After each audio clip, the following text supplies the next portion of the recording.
everyone. Welcome to the fifth edition of the Archer Talks Forum.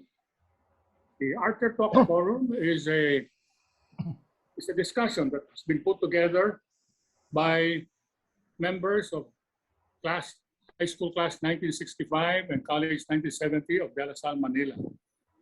Through this forum, we are able to provide a venue for the respectful, objective, and animated discussion of matters of national interest. And through this forum, we hope to contribute to the national conversation on these matters. This forum was organized by a group of gentlemen that includes Mr. Roberto Bobby Claudio, Cesar Red Mayo, Victor Billy Del Rosario, George Gonzalez, Tony Sumbinco, Al Santa Clara, and Mon Sikat, and myself. I hope I did not miss anyone. So for today, we will have two speakers whom we will properly and formally introduce later. And usually we spend the first few minutes of this program to inform you of how we will proceed. We will give an idea of the program flow. After this introduction, we will have the invocation to be led by one of our conveners, and we go straight into the Philippine national anthem. Right after the anthem, I will introduce the speakers, the first speaker, and he will take the floor and discuss his presentation. And then after that, I will go back to the screen and introduce the second speaker. We will have 30 minutes for each speaker. And after the two talks, we will open the floor to questions. Please use the chat box for your questions, and we will accommodate as many as we can. Okay, so without further ado, may I now call on our colleague, our classmate, Mr. Al Santa Clara to lead us in the invocation. Thank you, Papoy. Good morning. Good morning. Morning. All participants to this forum, ladies and gentlemen, please join me in prayer. Let us humbly place ourselves in the presence of the Lord. Lord God, before we begin our webinar forum, we humbly offer you this prayer. We begin our prayer by offering our praise and glory to your goodness and holiness. For the success of our webinar, we pray that you may grant us the following gifts from your generosity and goodness, namely grace, wisdom, hope, and blessing. First, grace. We pray that you may give us your holy grace, what we need to be able to hold this endeavor to the objective that we have designed this forum. To the guest speakers, give them the grace and the high energy and effort to convey the platform and content presentation. To the forum conveners, give them the grace to be able to ably guide the proceedings along smoothly and efficiently. To the participants, to be able to stay focused and attentive to the presentation of the speakers and to be able to actively join the question and answer part of the forum. Second, we ask you for a little of your great wisdom. We pray that you may grant us a little of your wisdom for our minds to be able to fully appreciate and understand the issues that will be presented by the speakers. Also give the guest speakers the clarity and sharpness of mind to present the contents and issues of their presentation, and to the participants to be able to fully absorb and appreciate the issues presented and to be able to formulate relevant questions for our guest speakers and for our guest speakers to be able to answer such questions. Third, for hope and optimism. In this seeming desperation brought about by the COVID pandemic and the lockdowns, grant all of us hope and ability to be able to see and discern silver linings amid the dark clouds. While this forum of our country's coming national election may seemingly look hopeless and futile to bring about positive changes in the current status of our country, we still ask you to give us hope and optimism. For it is better to light a candle than curse the darkness. For that we look to you, Lord, to provide us with a special candle so that we may see light within the enveloping darkness. And finally, we ask for your blessings, that we may stay safe and healthy even after we are done with this event and go back to our individual lives. We bring to mind now the words of your Son Jesus from the Holy Book. He told us when we pray, we should pray as if we already receive whatever we ask from you, Lord. And his additional words, Jesus said that whenever two or more are gathered in my name, there I will be in their midst. So, Heavenly Father, we pray and humbly ask all of this in the name of your Son Jesus, together with the Holy Spirit. Amen.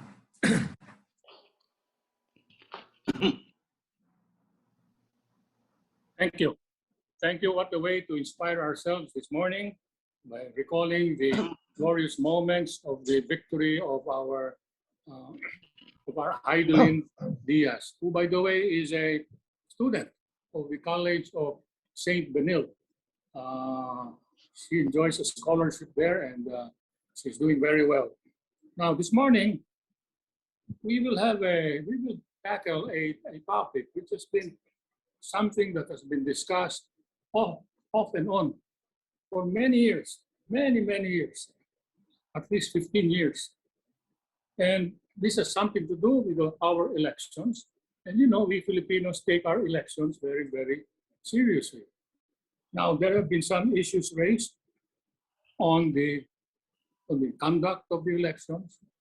And in fact, many groups have been set up to perform functions which will either assist the election commission or to serve as some kind of watchdog or oversight. This morning, we have two speakers who will provide some insights on this issue. As you can very well see, we have a very specific, pointed title.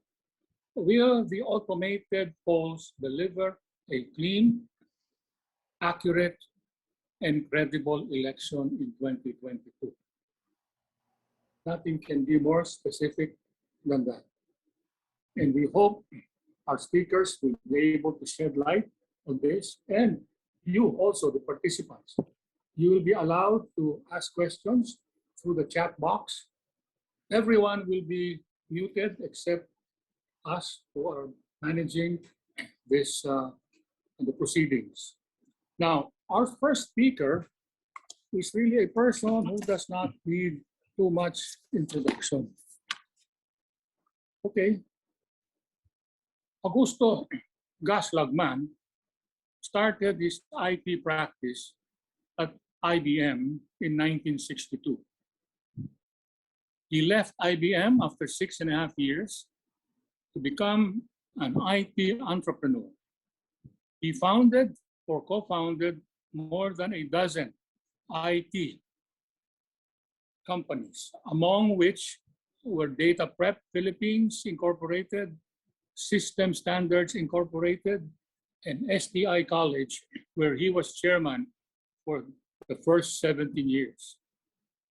Gus is a certified computing professional, or a CCP, having been awarded the designation by the Institute for Certification of Computing Professionals, which is based in Illinois, USA. He was president of the Philippine Computer Society 4 terms, the IT Association of the Philippines 4 terms, the Foundation of the Philippines, the IT Foundation of the Philippines, and the Southeast Asia Regional Computer Confederation. Gus joined the National Citizens Movement for Free Elections, or NAMFREL, as a volunteer in 1983 and was a member of the NAMFREL Council from 1992 until 2007. or about 15 years. As head of its systems committee, we manage the automated implementation of NAMFREL's parallel counts from 1984 to 2007, 10 national elections. From May 2011 to May 2012, he was one of the 7 commissioners of the Philippines Commission on Elections. Well, Gus, as you can see, has been there and done that, has seen them all, has seen all of the problems and opportunities in holding Philippine elections. And by the way, before I turn over the screen to him, Gus is a jazz enthusiast. So for those of you who share the same interest, you have a common bond. So ladies and gentlemen, may I present Augusto Gus Lagman. Thank you, Popoy. I think Noel is going to be assisting me in the in showing the slides in my presentation. The topic assigned to me is understanding the automated election system. I am hoping that the 14 slides that I have will show you what to expect and that you will understand exactly what we're talking about every time we refer to AES, or the automated election system. Can you please show the next slide? How does AES work? But perhaps before I explain how it works, I should first discuss what the COMELEC's AES is all about. You all have voted, I guess, from 2010, 2013, 16, and 19. And what transpires is that we enter our precincts, we pick up our ballots, we fill it up, we approach the black box, the VCM, or vote counting machine, we feed our ballots, and that's it. We don't see what happens after that. At the end of the election, of the voting period, the Board of Election Inspectors, I think they're called now EB, or Electoral Board, they press a button and the results or the election returns will be printed, and that's it. We don't know how the votes, how the ballots are counted. It just shows us the election returns, which is the result of voting. And we accept those results, and nobody questions those results. I think we should. We should question, because we never saw the how the votes are counted. So what I have in the next few slides is what I think, or how I think the COMELEC should do it, so that the system is transparent to all, so that the system can be understood by the voters. So can we go to the next slide, please? Okay. Our elections are composed of 4 steps. Step 1 is the voting period. Starts at 7 o'clock and ends at 5 or 6 o'clock in the early evening. It used to be 7 to 3, but when the elections were automated, that was extended from 7 to 3 to 7 to 6. That's the first step, the voting period. After that, the vote counting at the precincts starts. And this, we wish that the COMELEC would count the votes manually instead of just showing us the results and without us finding out how the votes were counted.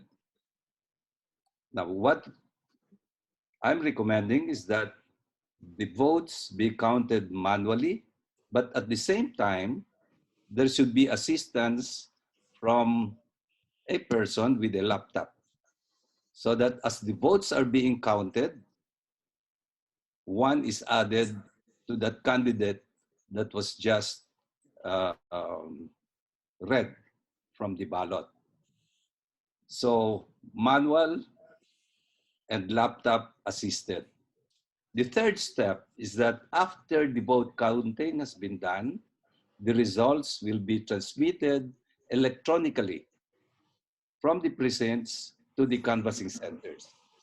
There are 3 levels of canvassing that's done.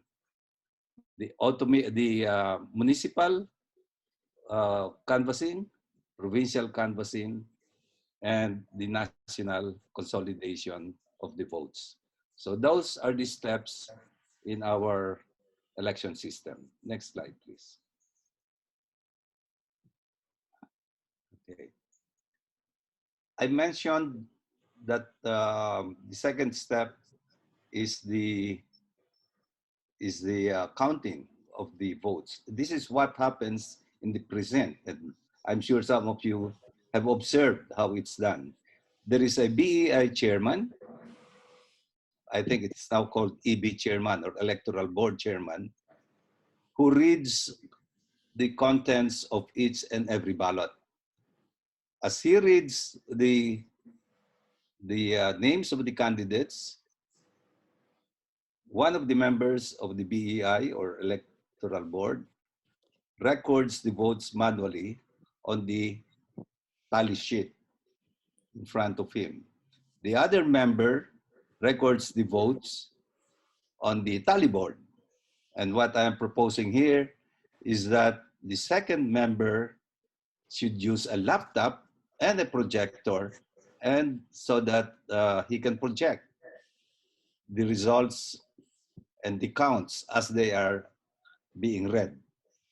So this is what I am proposing that the COMELEC follows. No? So it's still 3 members. Everything is transparent to the public. They witness it.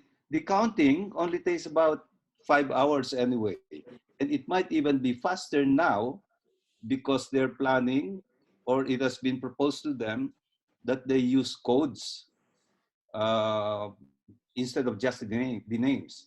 So, for instance, a senator might be number 78, and so it's easier and faster to tabulate the votes. Okay, so this is the setup. Still 3 members of the electoral board. Next slide, please. Okay, so that was the vote counting at the precincts, and I explained that it's going to be done. It should be done manually, but with laptop assistance. So at the end of the vote counting, the reason, by the way, the reason why it's laptop assisted is so that the results can be electronically transmitted for canvassing. If it's just the election returns, that's in printed form, and you cannot transmit that electronically. So that's why sabay, uh, as the votes are being recorded manually, there's a laptop beside the chairman and one of the members attending to the laptop, nilalagay doon. Count 1, every time a name is read, then add 1 lang ng add 1. So sabay, at the end of the reading of all of the ballots, we can even compare what appears in the laptop and what one of the other members had been recording manually in the tally sheet.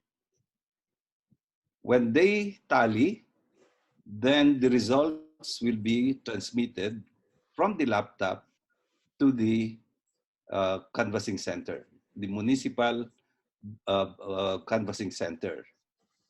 The municipal canvassing center will wait for all of the precincts to report their election returns.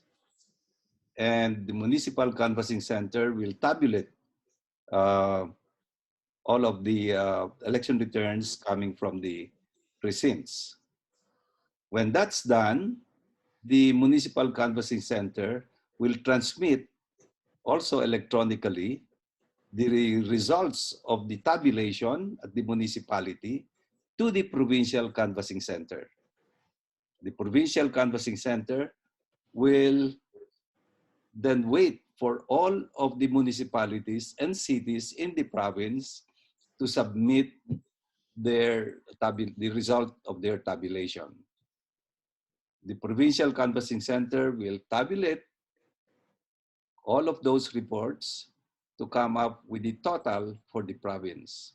And then they will transmit to the national board of canvassers. And at the national level, there are two canvassing groups. For the president and vice president, it is the joint congressional group that will do it. Senate representatives and representatives from the House. That they will tabulate the president and vice president. The Senate and the party list will be tabulated by COMELEC. So that's the process. So I hope that's clear to everybody. There are 3 levels of canvassing: municipal, provincial, and national. So national, there are 2 canvassing groups for national. The joint congressional, it's called the Presidential Electoral Tribunal, or PET. They tabulate the president and the vice president. The Senate and the party list are tabulated by the COMELEC. Okay, next slide, please. This is simply showing what the municipal tabulation center would look like, the tally sheet of the municipal tabulation center. We have a list of all the candidates from president all the way down to the councilors. And then they list down as the reports come in, they will write down, let's say precinct number 201, then they write down all of the votes. Precinct number 31, they write down all of the votes, and at the end, when everybody has submitted, then they tabulate to come up with the total for the city or municipality. So that's how it would look like. Next slide, please. Here is a timeline when it was still manual. It used to take 5 to 12 hours. In some instances, it might take 24 hours for the precinct counting at the precincts, at the precinct counting of the votes. And then it used to take some 40 days for the municipal, provincial, and national canvassing. Why it takes that long? There could be several reasons. Some of the precincts, the ballot boxes coming from some of the precincts may have to cross mountains and rivers before they can reach the municipality, the municipal hall. So ang tagal talaga niyan, no? And it can take as long as 40 days for the canvassing. PCOS, which is precinct count optical scan, the machine that COMELEC has been using since 2010, automated the precinct counting. And by automating the precinct counting, they saved 5 to 12 hours. The cost was 10 billion every election. The rest, which is the canvassing, only used PC servers, laptops, and they automated the canvassing and saved 40 days. And the cost was only 300 million. Since 2008, the obvious approach of automating only the canvassing, transmitting the election returns electronically, while keeping precinct counting manual, has been recommended to the COMELEC, but the recommendation has remained unheeded. This is a very clear presentation of the timeline. Precinct counting takes only 5 or something nothing 24 hours, and yet the cost is 10 billion. The canvassing can take as long as 40 days at mas mura pa, 300 million. So, you know, with that analysis, it is very clear which should be targeted by automation. And it should be the canvassing, not the percent counting. Percent counting should be manual and not automated. No? Nawawala ang transparency when you automate the percent counting. So this is my favorite slide, by the way, because it shows very clearly that their choice is not sensible. Next slide, please.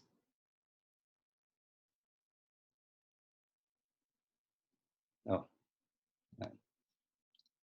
The advantages of what I call the automated election system with enhanced transparency and accuracy are many. All steps of the election process are transparent to the voting public. Precinct tallying is done under the watchful eyes of the voters. Unlike using PCOS, we don't see the precinct tallying. Accuracy of the counting is high. After all, manual counts are the basis of accuracy. The cost is much less than DRE, that's the touch screen, and OMR, which is what we're using, the optical mark recognition. That's what we're using in PCOS, which is about 10 billion. The AES ETA that I'm recommending will only cost about 4 billion. And that is to buy the laptops and PC servers. And those can be used by the schools later on.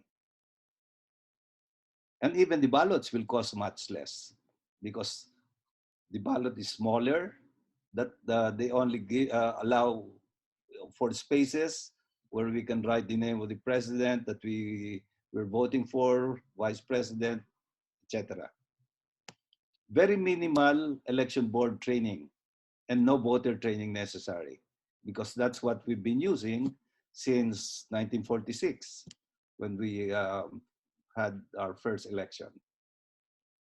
Vulnerability to cheating is very low. Only retail cheating, if at all.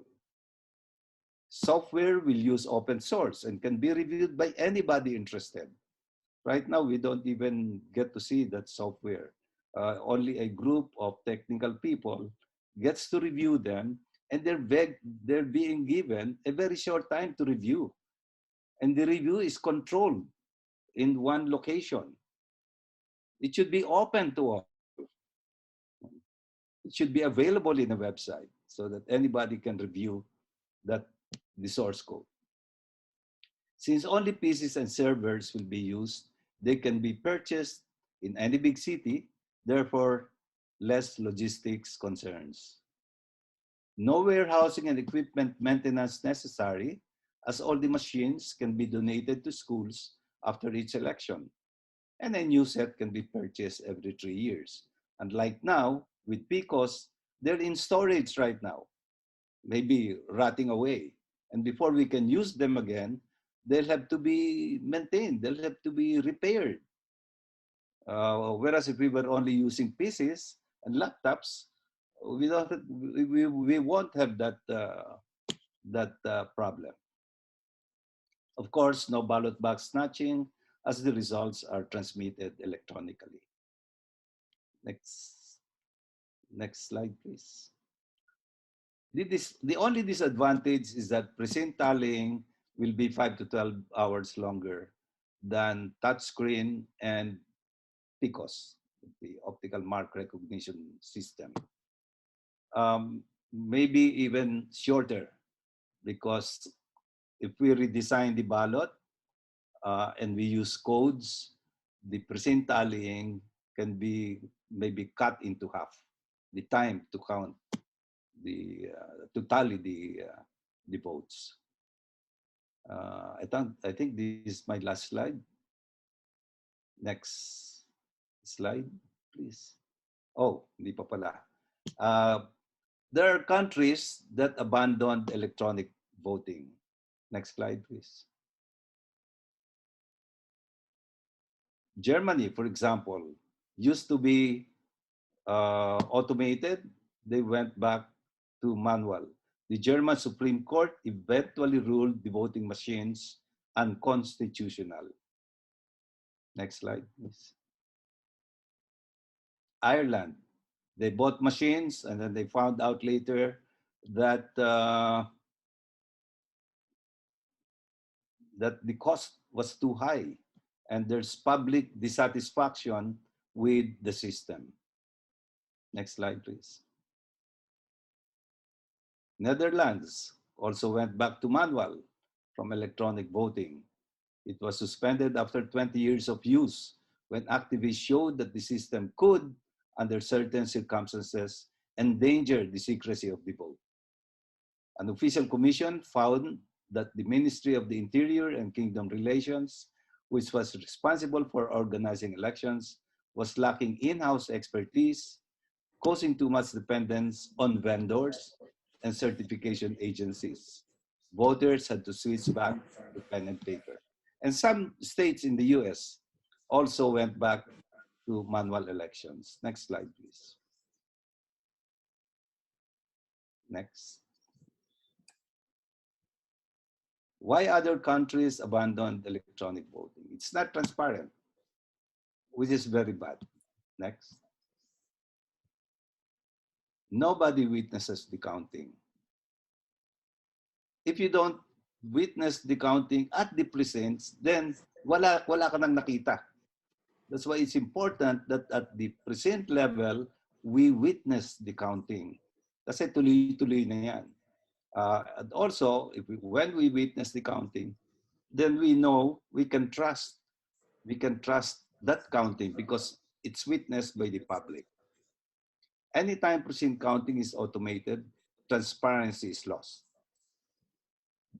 And of course, because it's not transparent, it becomes very vulnerable to tampering by an insider or by the provider. The software could have bugs or malware, and we won't know.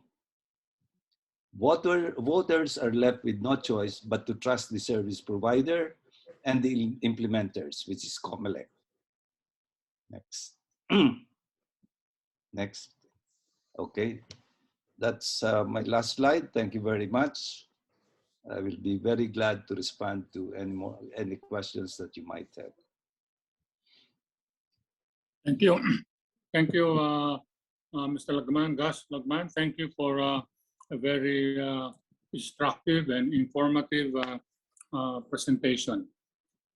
Before I proceed, I have to inform you that our Archer Talks is held in partnership with the De La Salle Alumni Association and with the Benita and Catalino Yap Foundation, or the BCYF. They are our partners in this forum. Our next speaker is Dr. Nelson Celis. Dr. Celis graduated with a degree in BS in Electronics and Communications Engineering at the Don Bosco Technical College. He finished his masteral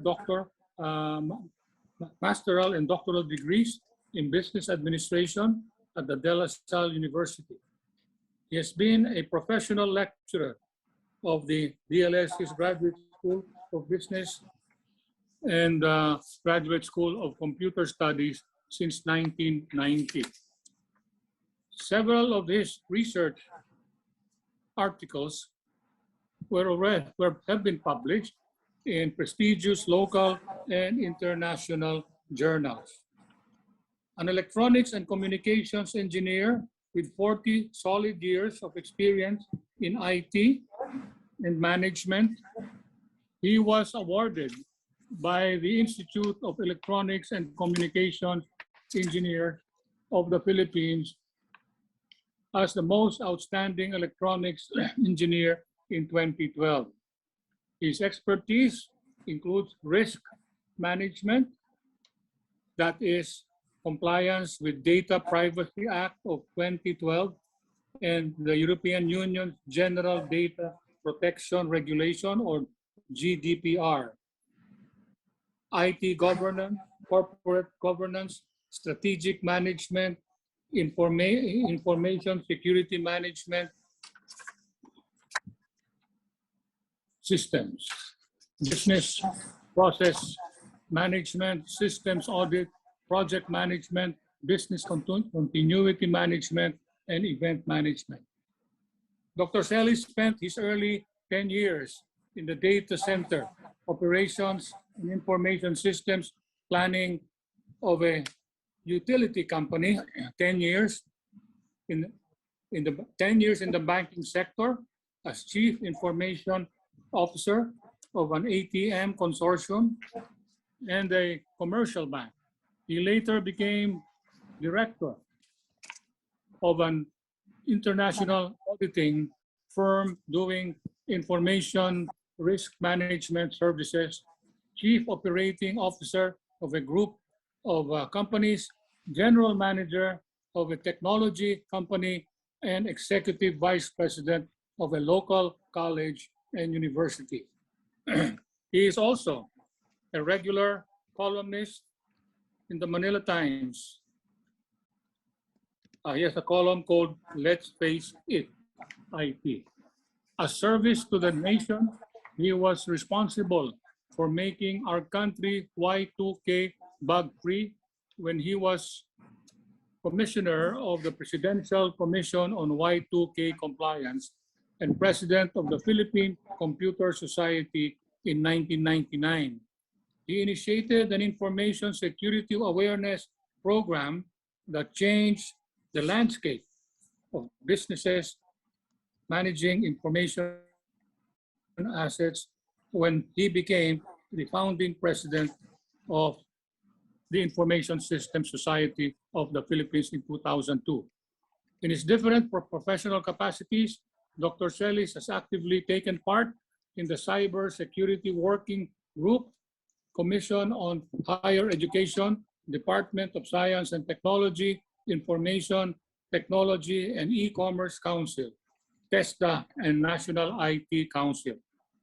He has extensive experience in information security, management, system implementation, data privacy, impact assessment, policies and guidelines formulation for data privacy based on Republic Act 10173 and GDPR, information risks mitigation, and the like. A Center for People Empowerment in Governance Fellow, or CINPEG. Dr. Celis is currently the spokesperson of Automated Election System, or AES Watch, a coalition of almost 50 organizations that has been advocating for transparent, clean, honest, and secure elections since 2010. Friends, colleagues, ladies and gentlemen, may I present Dr. Norman Celis. Thank you very much, Dean Popoy. Thank you for that kind introduction, Dr. Wico. Let me share my my PowerPoint presentation.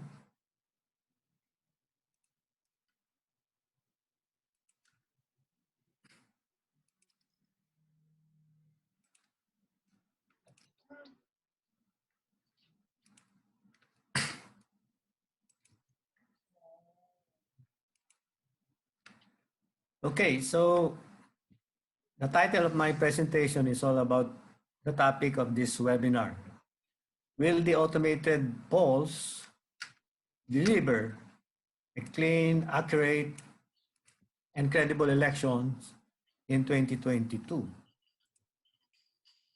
So here's the agenda: background, issues and concerns, alternatives to automated elections, participation of the citizens, including the recommendations and the conclusion. With regard to the background, I think Commissioner Gus Lagman already discussed how the automated election system works.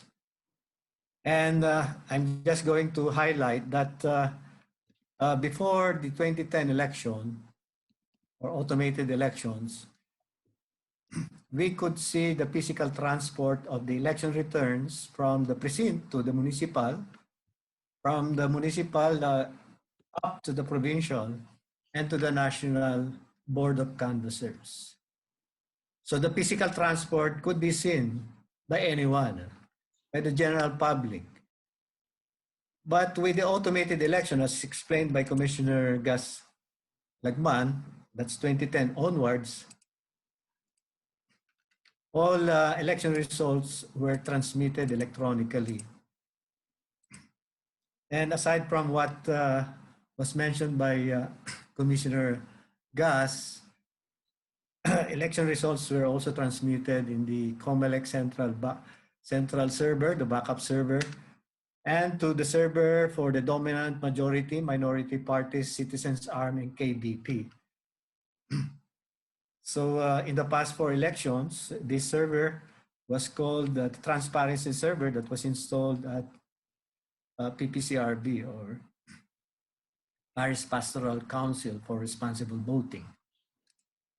So with the automated election system, as also discussed by Commissioner Gus, counting was never seen. Even the canvassing, even the transmission, even the processing of the transparency server, the work file server, and the regional hubs. So all of these were unseen compared with the conventional manual elections. So we had reports in the past, the CENPEG report, and this was released sometime in 2011, and then books were also published, like Was Your Vote Counted? Hacking Our Democracy. And these were launched at Ateneo, Makati. And we even had rallies in front of the office of the Commission on Elections. As you can see, ISWATS had a rally on March 17, 2011. You would see here luminaries like Bishop Pabilio. Of course, I was with Gus Lagman then also. And a lot of our supporters from the automated election system watch. Then let's discuss the issues and concerns. So what were the issues and concerns? And these were all published in the CENPEG report. And in that book, Was Your Vote Counted? Of course, number one is the non-compliances with the AS law, or Automated Election System Law, or Republic Act 8436 of 1997, as amended by Republic Act 9369 of 2007. Number one non-compliance is the non-promulgation of the implementing rules and regulation. Section 37 of the law states that the Commission shall promulgate rules and regulations for the implementation and enforcement of this act. So that has been pending since 1997. That means 24 years. So it passed through a lot of commissioners and chairmen of the Commission on Election. And we were wondering, with so many brilliant lawyers in the commission, why did COMELEC, or why they did not promulgate the implementing rules and regulations?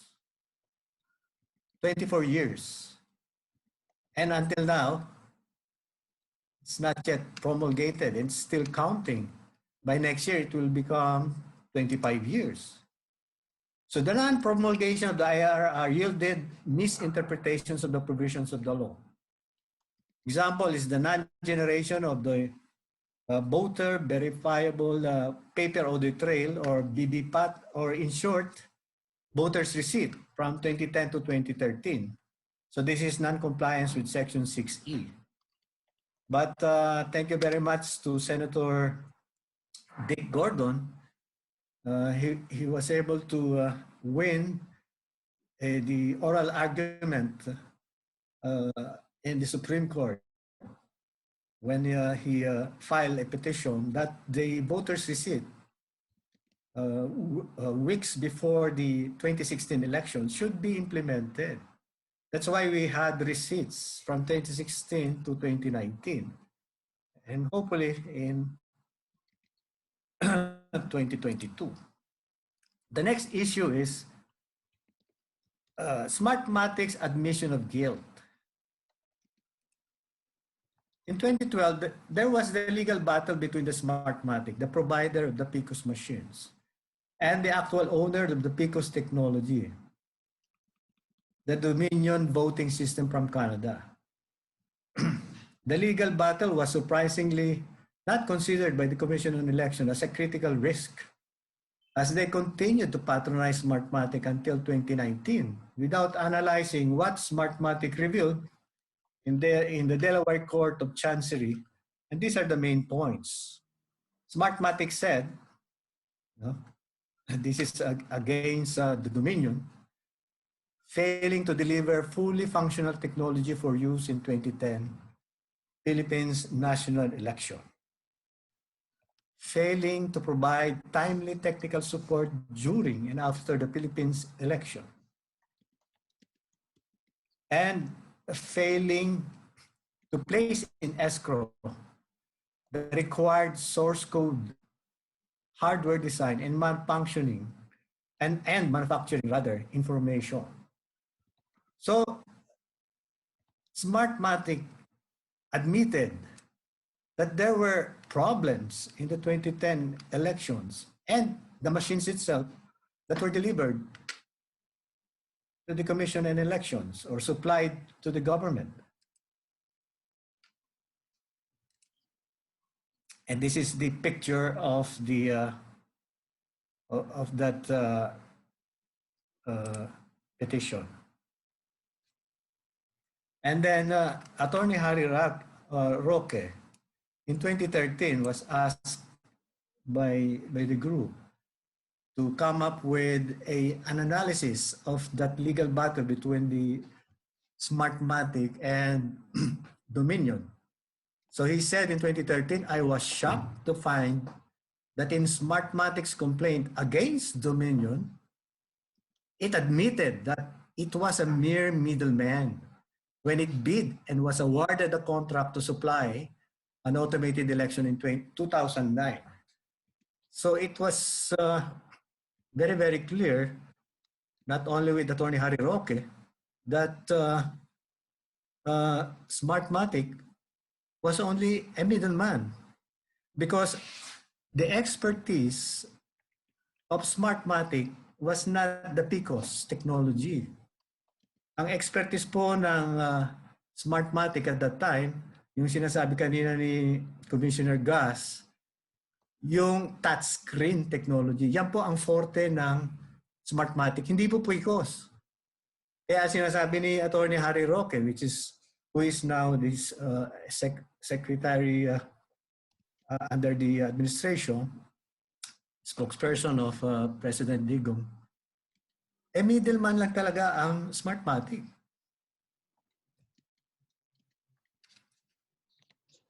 So it's already an admission of guilt on the side of Smartmatic na problematic na talaga yung mga makina noong 2010. So nag-escalate yan hanggang 2019. And of course, if you analyze the situation, kung middleman, si Smartmatic, there was no due diligence on the part of the COMELEC in finding out sino ba itong Smartmatic. So there was an absence of due diligence. In fact, the president even mentioned in his talk during his visit in Tokyo, sabi niya, sa COMELEC, get rid of Smartmatic, get fraud-free contractor in automated election. Sinabi po ng ating Pangulo yan. I would like to advise COMELEC now, di ko lang hintayin, dispose of that Smartmatic and look for a new one that is free of fraud. So that was in 2019. So this statement has also supported ano ba yung mga allegations in the past, no?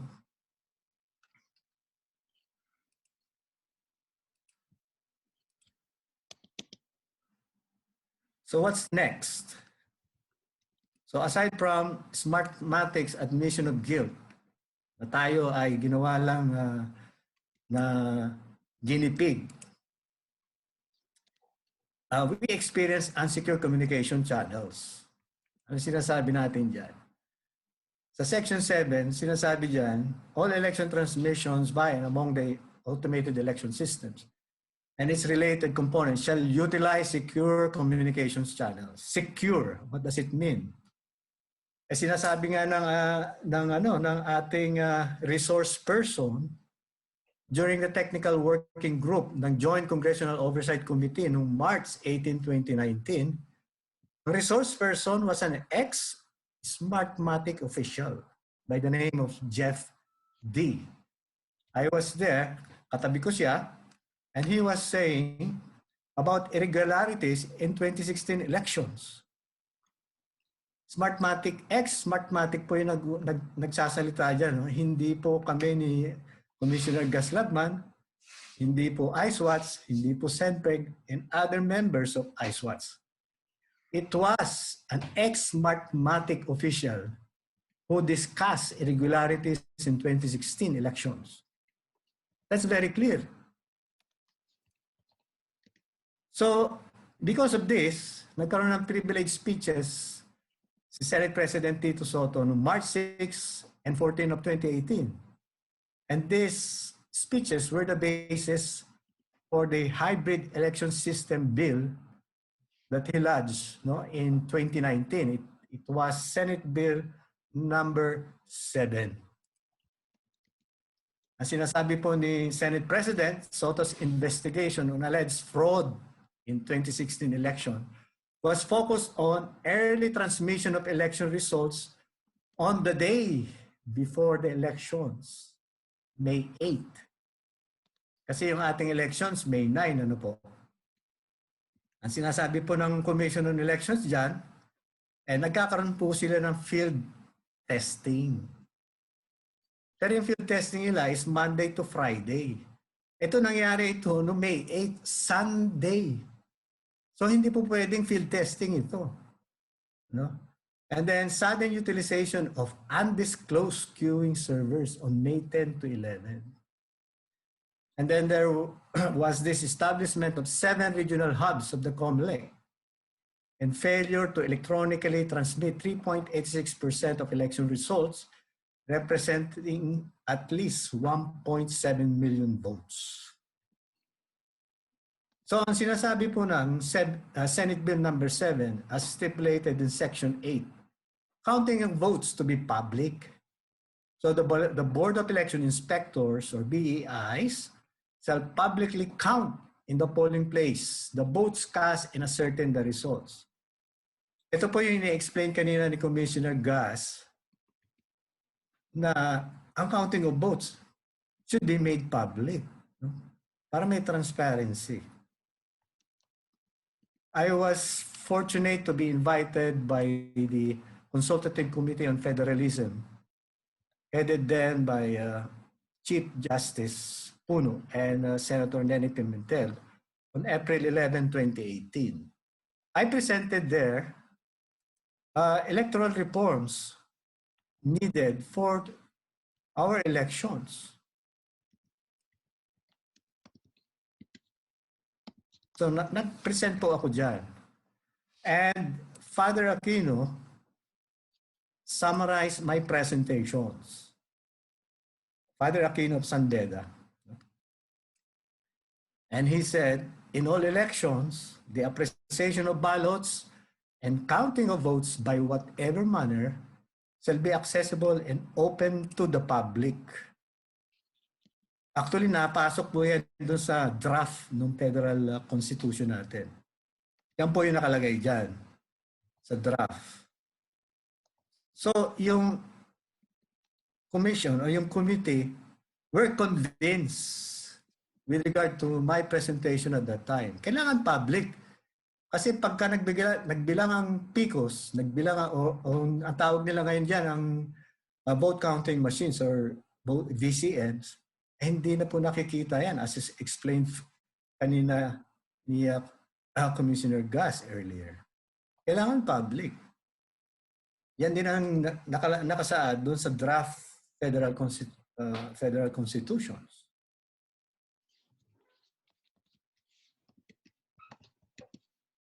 And then in the past talagang maraming mga election results na hindi natatransmit. Even yung UNFREL, sinasabi nila in 2008 dun sa ARM elections, there were some problems with the transmission of data, particularly in Maguindanao. And it took BEIs or Board of Election Inspectors and Smartmatic staff a long time to realize the failure.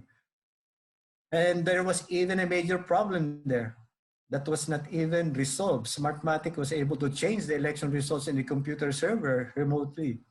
At that time, they were using the touch screen, not yet the PICOS machines, because Smartmatic's expertise was the use of touchscreen technology.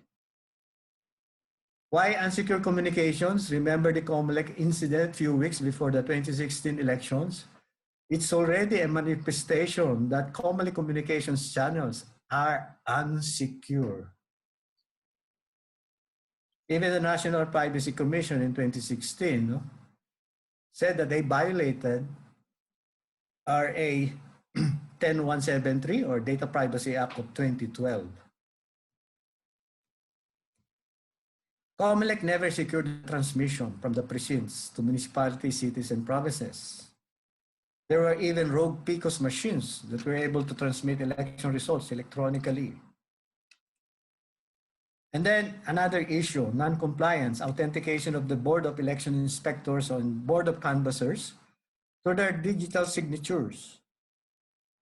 It's all about non-compliance with sections 22 and 25 or absence of digital signatures. Ang sinasabi dito sa digital signatures, the election returns or certificate of canvass transmitted electronically and digitally signed shall be considered as official election results and shall be used as the basis for canvassing of votes and proclamation of a winning candidate. That means if the election returns, the certificates of canvass were not digitally signed in the past, then you cannot proclaim any winning candidate.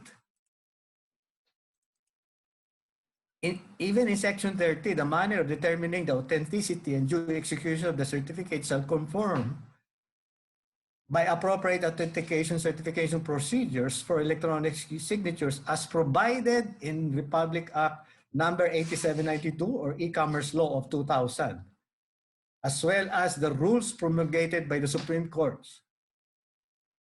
The Commission on Elections did not comply with these sections 22, 25, and section 30. Even the 8792 or the E-Commerce Law, ang sinasabi dyan, ang electronic signature should represent as a, yung talagang parang ano mo, yung physical signatures, ano?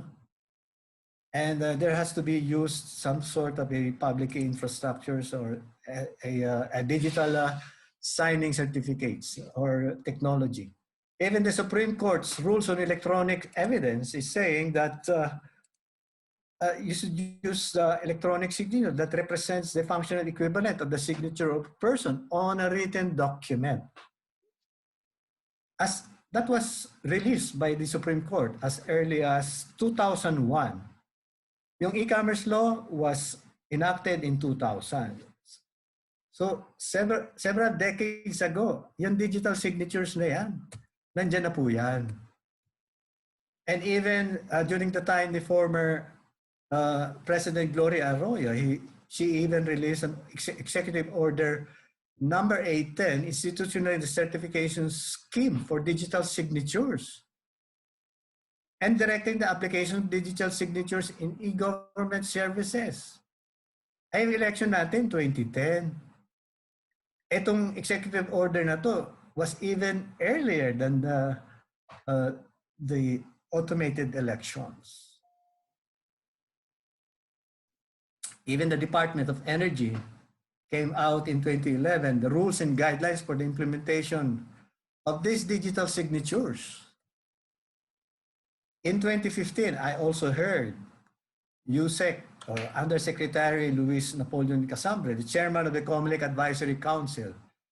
COMELEC Advisory Council is the technical arm of the Commission on Elections. And he was the head then of the Information Communications Technology Office under the DOST. It is now called the Department of Information and Communications Technology.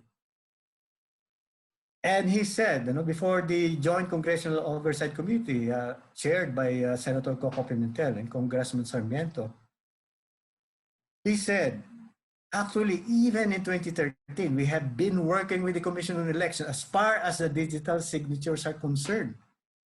I think in 2013, we issued 200,000 digital signatures. And yes, sir, the National Public Key Infrastructure is already operational. So in 2013, 2016, 2019, they did not implement digital signing of the BEIs and the Board of Canvassers. Even in 2014, he released a memorandum circular prescribing policies governing accreditation registration certificate for the digital on the use of the digital signatures. Even during the time of Secretary Sala Lima of the ICT, who was appointed by President Digong Duterte sometime in 2017, he came out with amendment for the use of the digital signing infrastructure or the public key infrastructure. And of course, the incumbent secretary of the DICT, former Senator Unasan, also prescribed a guidelines or circular memorandum on the issuance of digital certificates or digital signatures using the digital signing technology of the DICT. So the digital signing, therefore, needs a technological infrastructure or the public infrastructure. And that is available ever since, even before the 2013 elections. There was no digital signing of ERs from 2010 to 2019. That's very, very clear. A violation of the law. COMELEC argued, but they argued that they had I-button in their PICOs and BCMs for digital signing. Ilang na sinasabi ng Commission on Elections meron daw I-button yung makina. But there was no PKI or infrastructure or digital signing infrastructure use.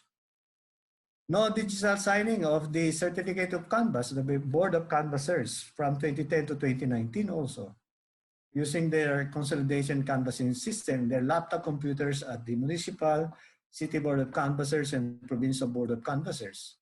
Because there was no public infrastructure or digital signing technology that was used. And figure out that PICOs and BCMs had no voluntary act to perform digital signing. Pwede ba yun? Ikaw ang Board of Election Inspector or Board of Canvasser, ang magsasign sa'yo makina. Besides, you cannot find, there's no law in our country that recognizes machine digital signatures as already presented earlier, as early as 2000 e-commerce law, the rules on electronic evidence, the executive order of 810, and so many circular orders of the different agencies. They were already saying about the use of digital signatures by persons, by government employees. But here, 2010 up to 2019, ang makina ang nag-digitally sign para doon sa BEIs or BOCs. There's no law regarding that.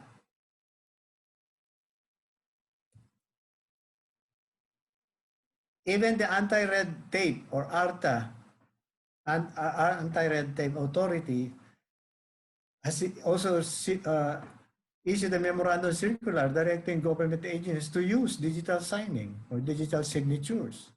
But there's a latest update, just this May of 2021.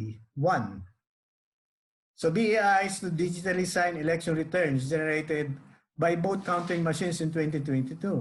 Hindi lang alam namin ni Commissioner Gus Lagman kung naririnig na ba nila kami?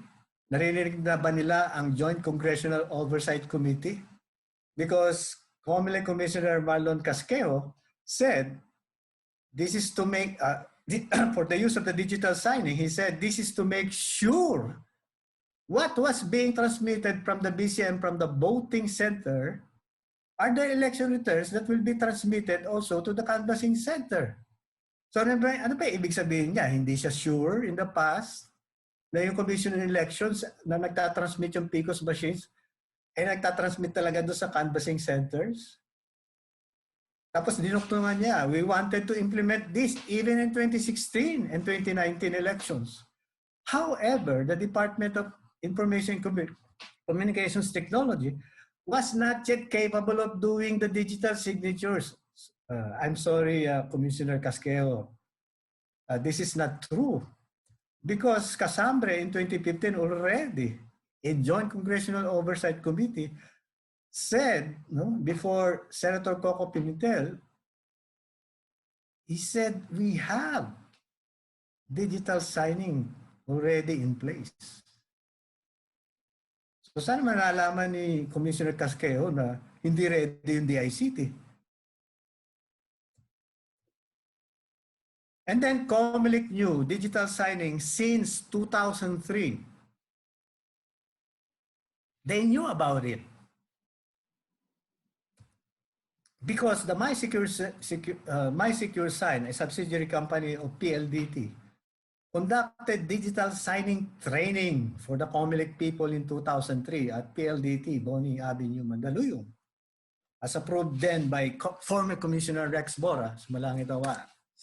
In preparation for the 2004 automated elections, Mr. Lawrence Hughes was the one who conducted the training program for 1 week, Monday to Friday. Here, you would see the course outline of that digital signing training in 2003. And this is an example of the handout that was given to the participants. I was also one of the participants. I was invited to join. And then take note of the laboratory exercises in digital signing exercises. There was exercises. So COMELEC knew digital signing. Why did it not use in 2010 from the very start? And it is in the law to use digital signatures. And they did not comply in 2010 up to 2019. And hopefully, they can comply in 2022, as mentioned by Commissioner Casqueo. And then there's non-generation of voters receipt in 2010 and 2013 elections. the law stipulates that the provision for voter verified paper audit trail or voter's receipt, napalanunan po ng ano yan, ng taong bayan, no? Headed by Senator Gordon. I was also present in that oral argument. At si Chairman Bautista talagang nakikipagbalitaktakan kay Senator Gordon. Hindi ang bibipat na ginagamit ng Commission on Elections, yung balota mismo, yun ang voter's receipt. Yan ang sinasabi ni former Chairman Bautista. Paano magiging resibo yung balota? Di ba, alam naman natin na ang mga ATMs, pagka nag-withdraw ka o nag-balance inquiry ka, bibigyan ka ng resibo. Yun ang resibo. Nabuti na lang nakinig ang Supreme Court at the time. And thank you very much on the leadership of the Supreme Court at the time. And also, thank you very much to Senator Gordon. And then disregarding the COMELEC Advisory Council, as I mentioned earlier, ito yung technical arm. Nagbibigay ng recommendation sa COMELEC. Kasi naka-stipulate din po yan sa batas. The COMELEC Advisory Council or CAC shall recommend the most appropriate, secure, applicable, and cost-effective technology. And they recommended not to use the PCOS machines in 2013 and beyond. Yan sinasabi ng Advisory Council, huwag na natin gamitin yan sa 2013.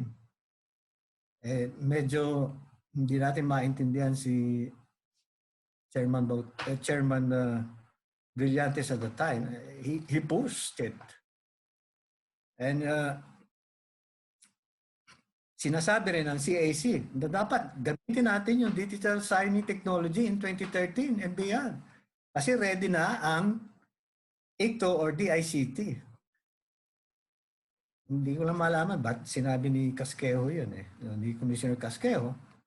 And then sabi rin ng CAC, ng COMELEC Advisory Council, to study in 2013 to make use of Philippine-developed systems or technology for 2016 elections. Di naman nila pinag-aralan. Ito naman si Secretary Salalim at that time, he said, let's use mixed election technologies. So he was saying then, in 2019, not to use only the PCOS machines or VCM. Let's come up with mixed election technologies. Ang tinitingnan nga namin dyan, Luzon, possibly meron nga isang technology na ganito. Visayas and Mindanao, even different regions, just like in the US. Yung mga states, kanya-kanyang technology yan. May manual, may fully computerized, merong hybrid. And then in section 9.7, prepare and submit a written report, nagbigay naman po itong COMELEC Advisory Council. Ito yung kanilang report ng COMELEC Advisory Council sa Joint Congressional Oversight Committee. Ang ating COMELEC Advisory Council is headed by the DICT Secretary. Or in the past, it was the CICT head or the ICTO head of the DOST at that time. So, saan ba naman nakakita ng Advisory Council na tinatanggihan ng Commission on Election? Para pa nandiyan yung COMELEC Advisory Council sa COMELEC hindi naman pala susundan ng hindi naman pala susundin ng COMELEC. Diba? Tanggalin na lang natin yan sa batas pagka ganyan. And then no source code reviews or limited access. Napakaklaro po niyan. Sinasabi nga ng kanina sa ng Smartmatic against Dominion, wala ang mga source code yan. Hindi naman nailalagay yan sa Bangko Sentral ng Pilipinas. So there was no source code reviews practically in 2010 and 2013 and only limited access in source code in 2016 and 2019. The Joint Congressional Non-Assessment,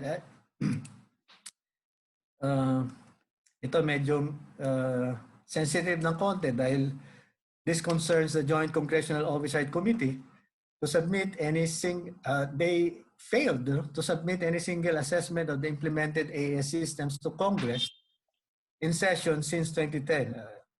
Yun lang, medyo sidelight nitong ng Joint Congressional Oversight Committee. But the JCOC had been conducting regular meetings in the past. Yun lang, they were not able to present to the Congress in session since 2010. So siguro naman dapat bigyan diimpansin itong provision ng batas. Kasi nasa batas po yan eh. Kailangan mag-submit ng assessment and recommendation ang JCO.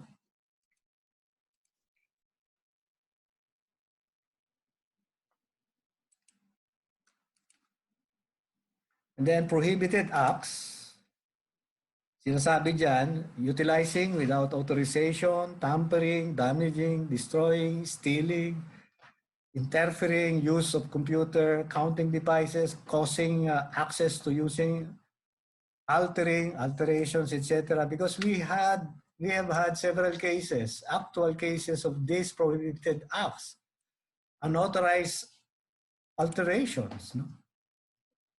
Paris Pastoral Council for Responsible Voting, PPCRB, admitted that they were releasing the wrong senatorial count the night after 2013 elections. Smartmatic's Marlon Garcia came to the picture by addressing the problem with the transparency server. So ginalaw po ni Marlon Garcia yon. Same scenario in 2016. May mga characters na question mark, yung mga may enye, katulad na Usmeña. Instead na enye, question mark ang nakalagay doon. So ang ginawa naman ni Garcia, ginawa naman niya yung transparency server, no? Doon sa PPCRB. And then there were undeclared regional hubs or queuing servers.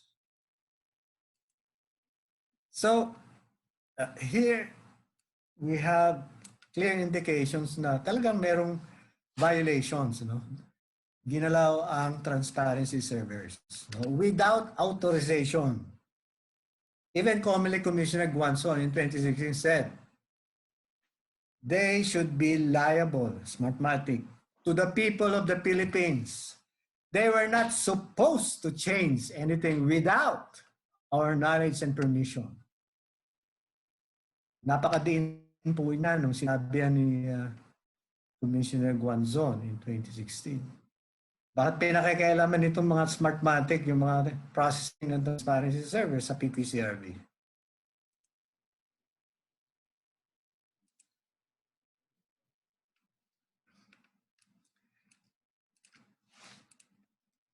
And then, no continuity plan. What does it mean? Remember in the last elections, there was this 7-hour glitch of transparency server in 2019. It was a manifestation of no continuity plan. It is stipulated in Section 2.10 of the AES law, Automated Election System law, that there has to be a continuity plan to ensure continuous operations of AES. Ba't tayo nagkaroon ng 7-hour glitch? Dapat continuous, di ba? There should be no glitch, in short. So sinasabi rin ng batas, the continuity plan should cover the risk at all points, from Batanes, no, to Basilan. And in case of systems breakdown, there shall be no delay, obstruction, or non-performance of electoral processes. Eh hindi ho nasunod ditong ating batas. That time magkakaroon ng 7-hour glitch. Ano yung ginagawa dyan?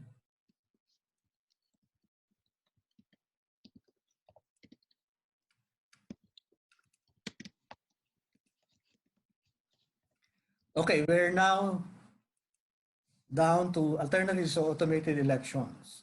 What are these alternatives? Yung sinasabi na nga ni Commissioner Gas kanina, yung AES ETA, that is also equivalent to hybrid election system. No? The Senate Bill number 7 of Senate President Tito Soto, and it also became the Senate Bill number 1950 that would include Senator Amy Marcos. And the Senate Bill 1950 have similar 7 bills in the lower house. And the recommendations of the Senate lately is just to have 4 pilot sites for next year, 2 rural and 2 urban cities. And full-blown hybrid election system, that means manual elections in the precincts and electronic transmission and computerized canvassing for 2025.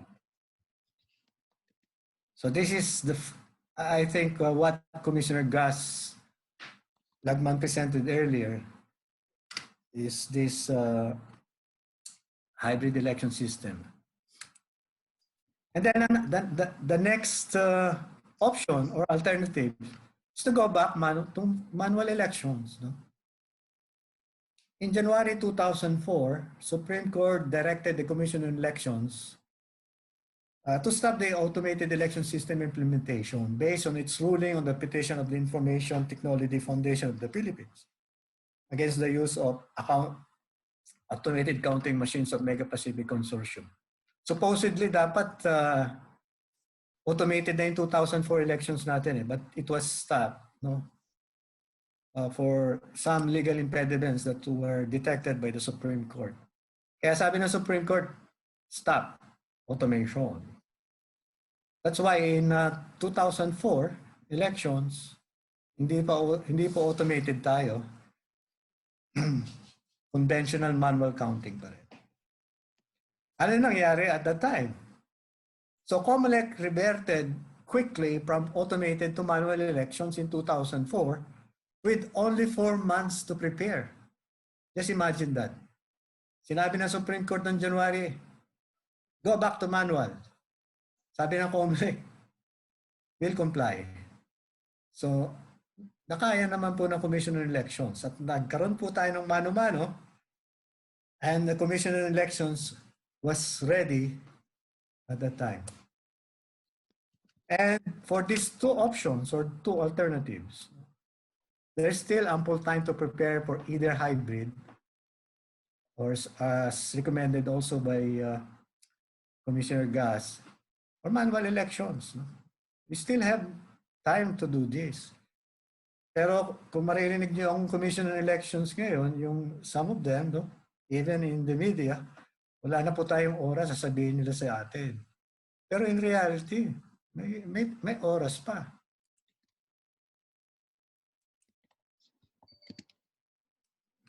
So, anong dapat natin gawin? So, kailangan we have to participate. All of us should participate. And this is what I call the citizens' participation. We have to organize. All of us Filipinos should organize. We have to come up with a legal action team. No? Tayo yung tutukan natin itong Commission on Elections no? On the legal aspect. Mag-create tayo ng auditing team. Tayo mag-audit. Tayo. Tingnan natin yung mga continuity plan nila, yung source code review nila.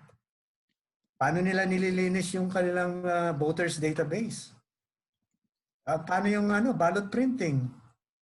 No? Tignan natin yan, paano ginagawa nila yan? No? Digital forensics, media communications team, paano pwede natin gawin dyan? Paano yung monitoring? Ito yung picture namin ni Bishop Pabilio sa University of the Philippines. So when we were monitoring the election in 2013. Strictly forced for compliance with the AES law. Ito kailangan gawin. COMELEC has to promulgate the AES law. AES laws implementing rules and regulation. Magto-25 years na ito, hindi naman pinapansin.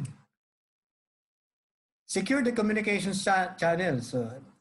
para walang early transmission, pwede natin sabihin dun sa Commission on Elections na pagsabihan nila yung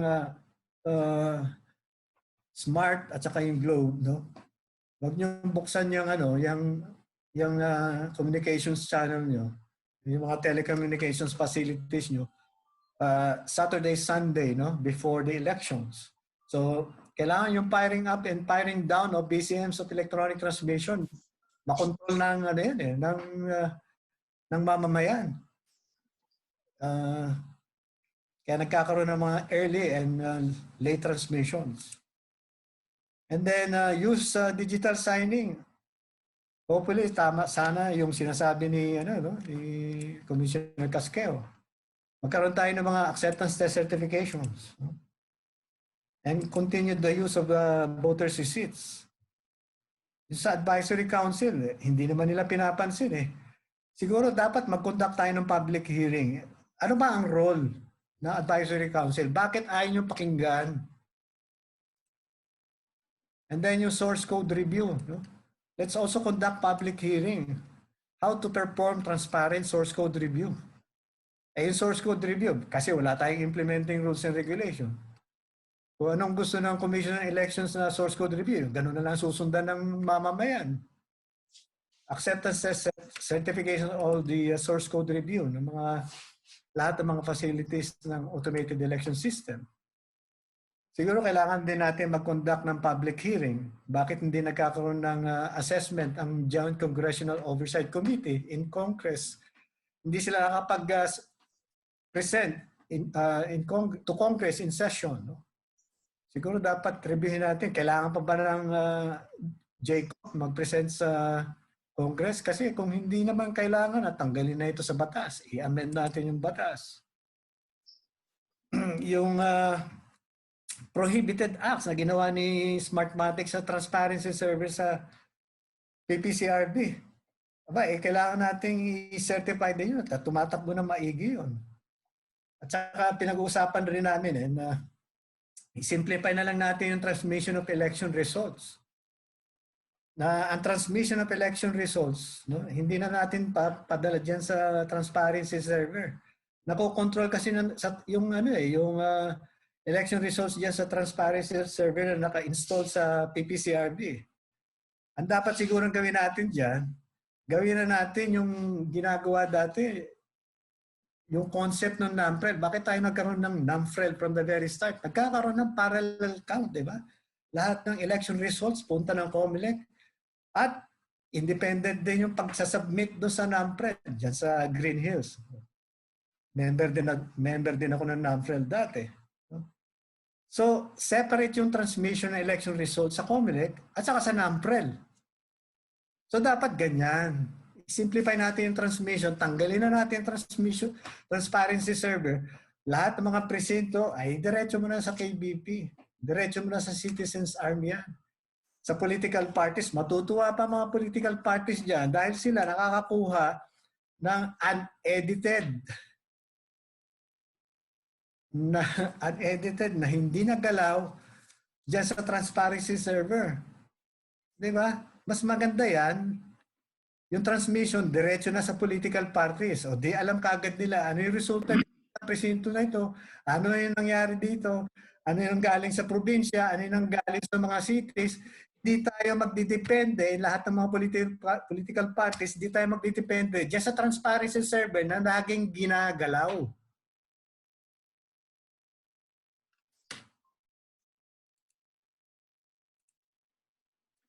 So, recommendation, as a citizens group, dapat tayo mag-participate, no?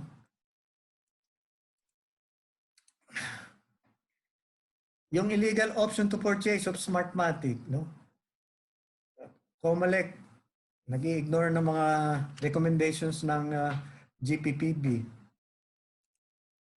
Illegal direct contracting, dapat mag-comply ang COMELEC sa procurement law.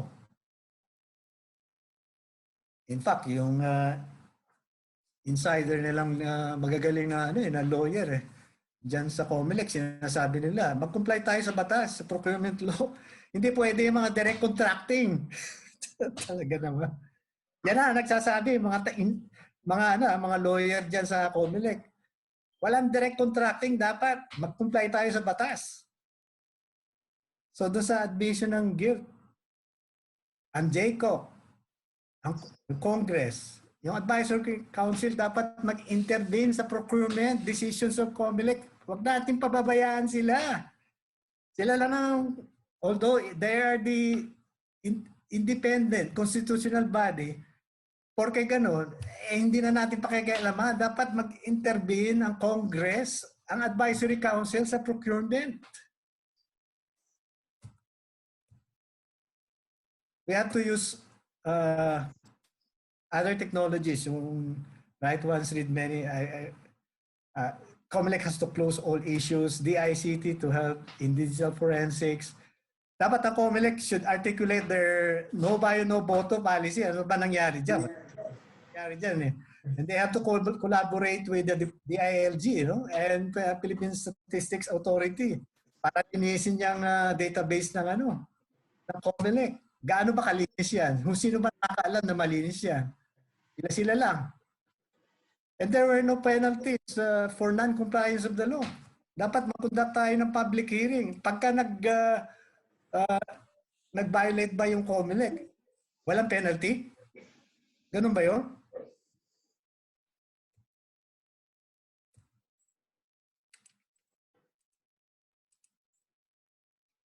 And then, certify that the hash codes, this is kind of technical. No? Then, acceptance test certifications, dapat lahat ng mga all points should be certified. Since 2010, walang technology transfer. Dapat ang COMELEC may capability building. Dapat pinababayaan natin yung COMELEC na hindi sila well-equipped. Hanggang ngayon, we depend on the supplier. And the DICT should take over the project management. Alam na COMELEC dyan sa project management. And we have to run our own elections. We Filipinos. Huwag natin pababayaan yan sa mga foreigners. Implement Filipino IT for elections soonest. No? It was launched in 2011. No? Even Chairman Sixto Brillantes manifested his support for Fit4E in the past. And some universities prepared their prototypes at that time. Kasi ang pinag-usapan sa Fit4E, we develop our own system. Magkaroon tayo ng contest. Tignan natin ang mga universities and colleges to produce our own Filipino technologies. I-manifest natin yung Filipino ingenuity. Kaya nga si Commissioner Gas at that time, nag-develop siya ng consolidation and canvassing system that only cost the government 600,000 in collaboration with the DOST. Magkano ba yan sa Smartmatic at that time? 50 million or even higher against 600. That was already developed by Commissioner Gas. It was already working. Bakit di natin ginagamit? So the university was ready at that time. Ateneo and University of the Philippines were also ready at that time. And nag-thumbs up pa kami dyan with President Fred Pascual. No? That was in June 2011. Okay. So, as a conclusion,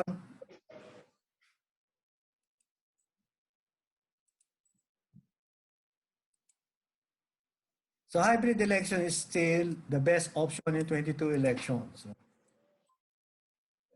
I think we have to push the passage of it. That's the only solution there. We have to push as a citizen. We have to recommend and push, lobby. Kasi mukhang hindi na nila itutuloy yan eh. Otherwise, let's revert back to manual election. If the system is still automated, which is parang ito nagiging direksyon, no? Will it deliver a clean, accurate, and credible election in 2022? Ito nga yung main topic natin eh. So the answer is yes, provided that COMELEC will comply with the AA's law, this promulgated implementing rules and regulation. And the critical success factor here is a separate independent transmission of election results, so KBPs, citizens' arm, and political parties. I have this article published at the De La Salle University's Business and Economic Review. It's called Compliance Theory, Case Study Approach in Understanding Organizational Commitment. Alam ito ni Dean Popoy Wico. Dito maaobserbahan natin yung compliance ng COMELEC with the e-commerce law. So between the Bureau of Internal Revenue and COMELEC, makikita natin na yung BIR came out with strategic plan and information system strategic plan 1990, 2000, 2020 and onwards. Lahat yan na-prepare at na-i-implement. That's why they are ready and compliant with the e-commerce law. Pero yung Commissioner Election, 1990 hanggang 2030, nag-prepare sila ng strategic plan. Minsan nakakapag-prepare ng information system strategic plan, pero hindi naman ini-implement. Plano ng plano, hindi naman ginagawa. Kaya let's be watchful on how COMELEC implement the law. That's why one of the penalties for refusing to participate in politics is that you end up being governed by your impervious. Sabi ni Plato. Sabi naman ni Pope Benedict, a big part of the vocation of Christian lay people is their participation in politics in order to bring justice, honesty, and defense of true and authentic values and to contribute to the real human and spiritual good of society. And thank you very much. Dean? Thank you.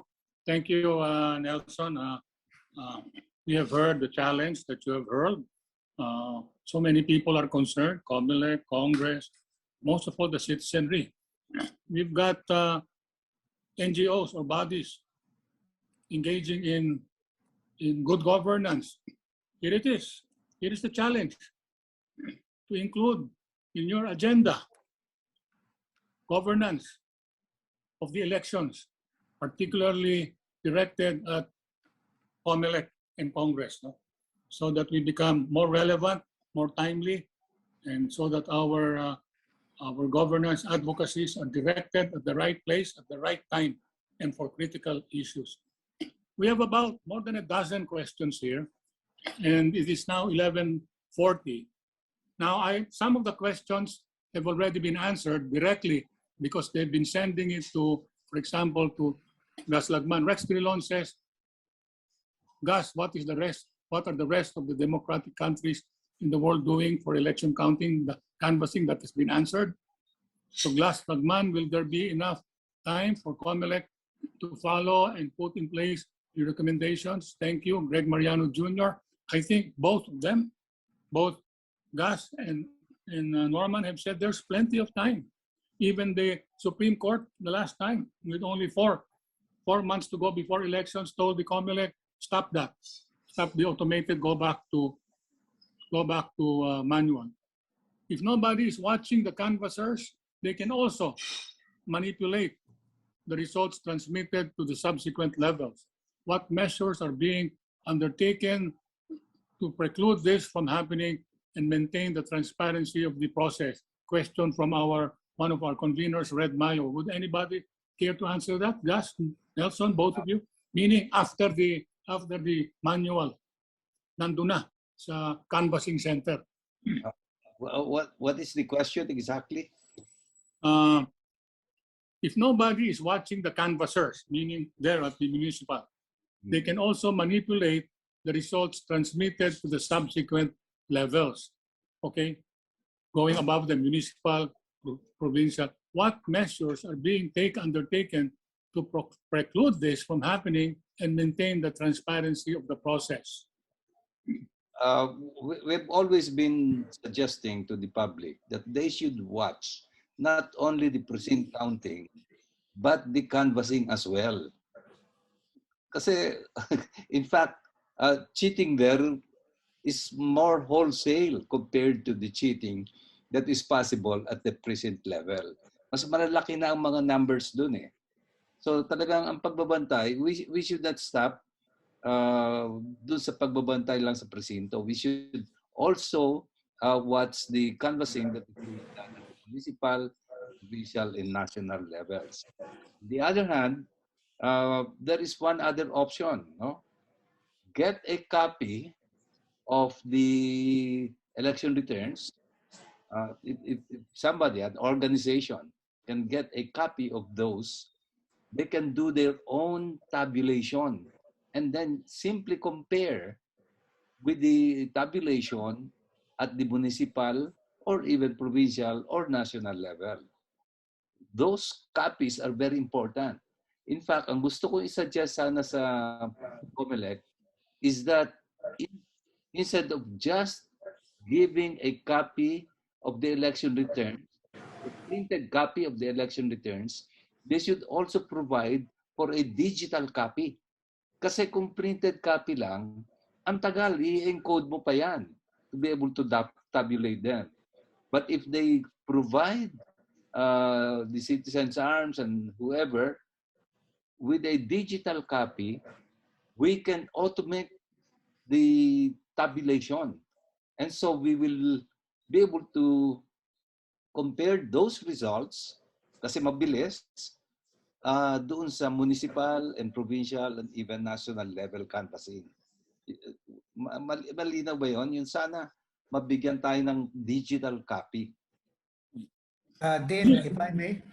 No, go ahead. Yeah, in addition to what Gas mentioned, doon sa sinasabi ko kanina na separate and independent transmission, magmula presinto, papunta doon sa political parties, papuntang KBP and Citizens Arm. Yun ang sinasabi rin ni Gas, yung digital copies. So kung theoretically, lahat ng mga na-receive ng political parties, whether it's Liberal Party, UNA, Nationalista Party, and so many other parties, hindi dapat yan magkakalayo. No? Pwede sila mag-compare yung mga political parties. Ano ba yung nakuha nyo dito sa ganito, ganyan. No? So, even the Citizens Arm, meron din siyang kopya. Yung KBP may sariling kopya. So, direct transmission from the precinct to these stakeholders, that's also a good risk control. You know?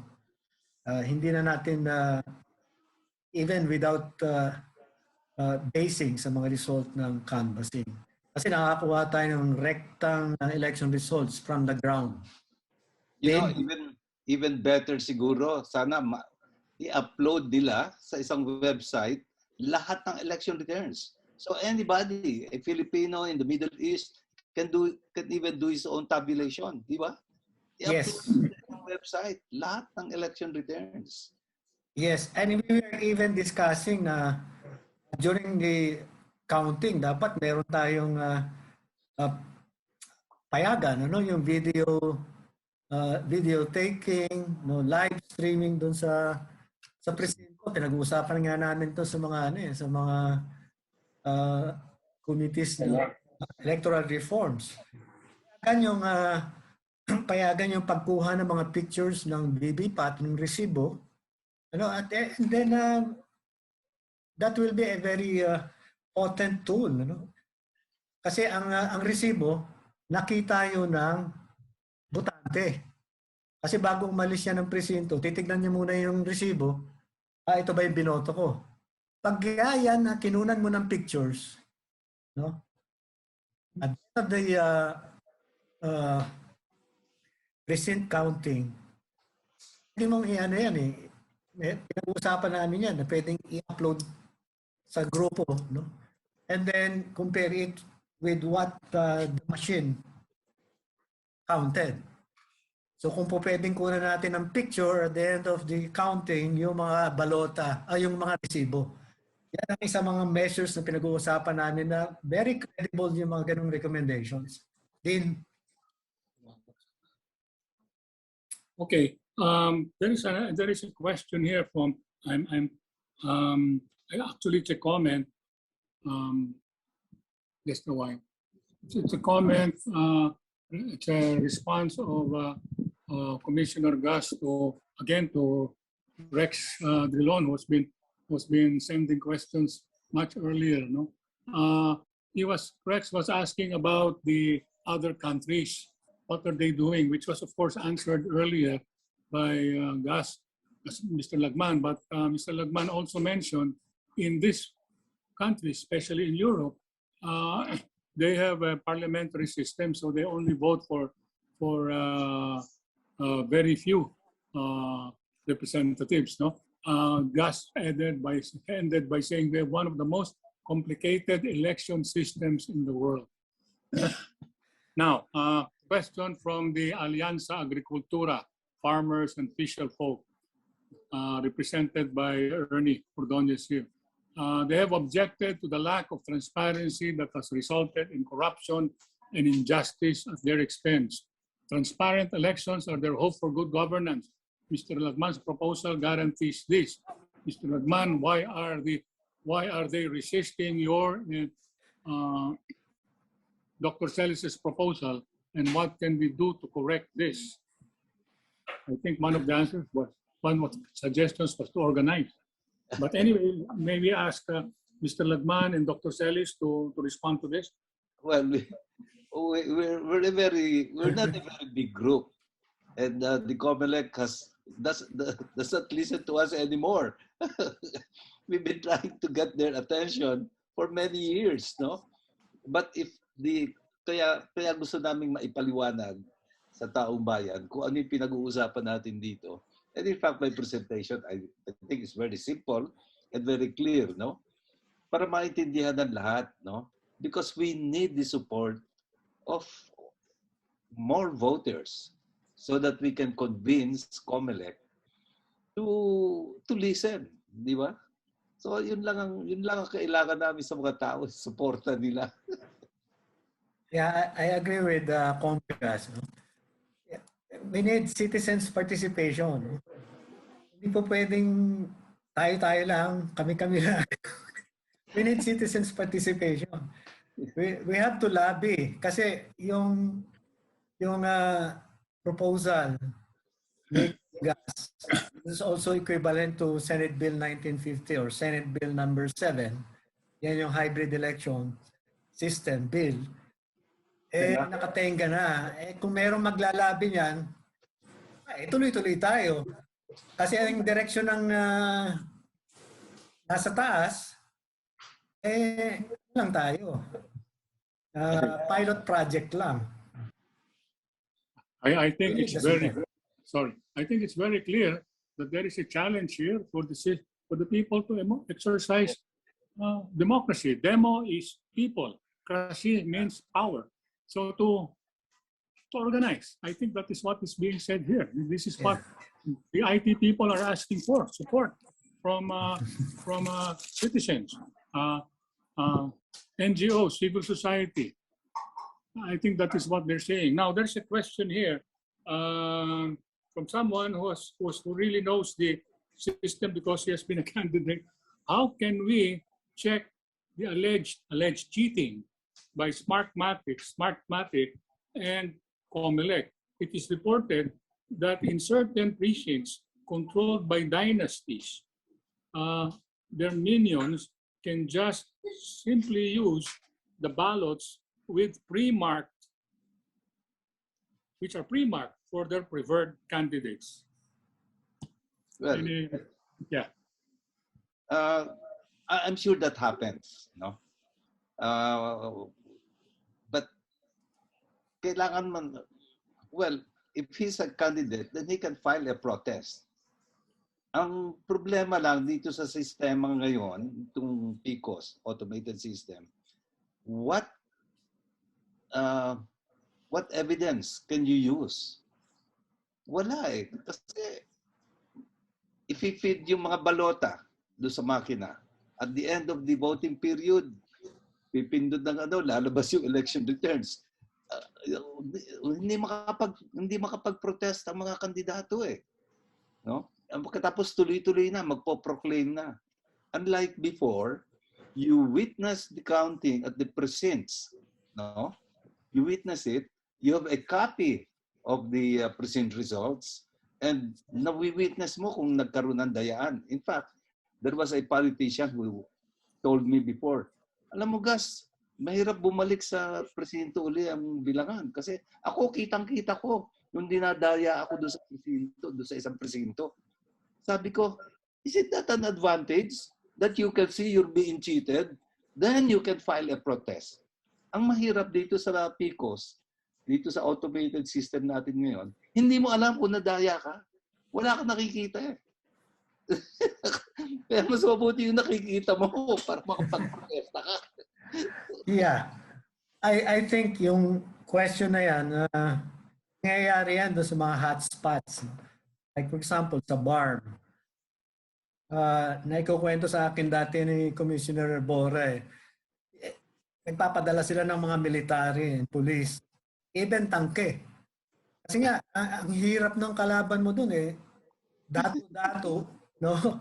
Appreciated na yung mga yung mga balota. So, kailangan talaga dyan, sa mga ganong mga hotspots, ano mo talaga, secure mo ng gusto yan. Kung ginawa ni Commissioner Bora, nag-secure, nag-request ng tangke as far as that, pwedeng gawin, ano? Din. Okay, thank you. Again, there is a response of Gus. Gus to the question of Ernie. There is a continuing, there is another point he raised. The effort, sorry, the effort to protect the elections must be consistent and support must be from bigger groups. That's what we said earlier. Our groups, which are concerned with other things at this time, must focus on this election, which are more elections which are more relevant and more timely. But Gus says but I think the problem is PICOS, transparency. Okay, that was been mentioned already.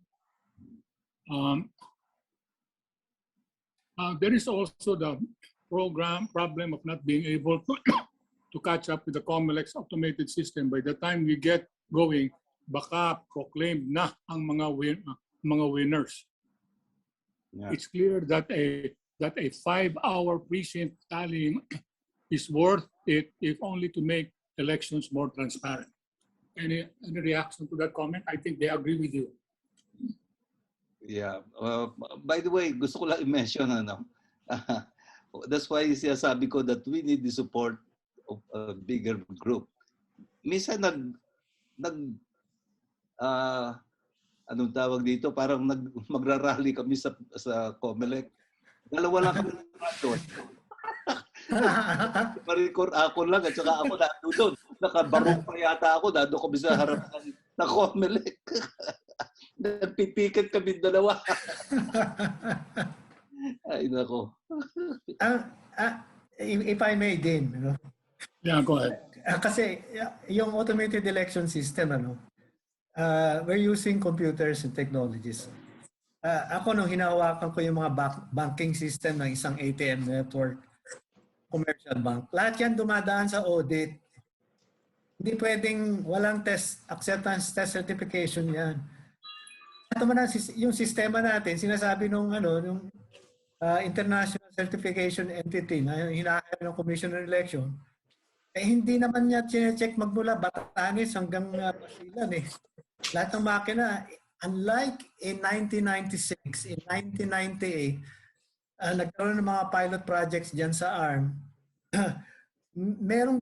merong sinusundan ng Department of Science and Technology on how to test the PICOS machines noong 96 and 98. Tapos noong 2004, ginamit din ng DOST. Pero noong 2010 onwards, walang sistemang sinusundan yung Commission on Elections. Paano ba tetestingin na talagang hindi ka madadaya dyan sa mga PICOS machines na yan? Wala. Nobody knows. Kaya kami, nandun ako sa bangko, yung mga banking systems namin, talagang secure yan. Hindi mo po pwedeng palusutan dahil magagalit ang depositor pag nakunan mo ng 1 sentimo. Lalo na kung milyon-milyon na makukuha doon. Count niya.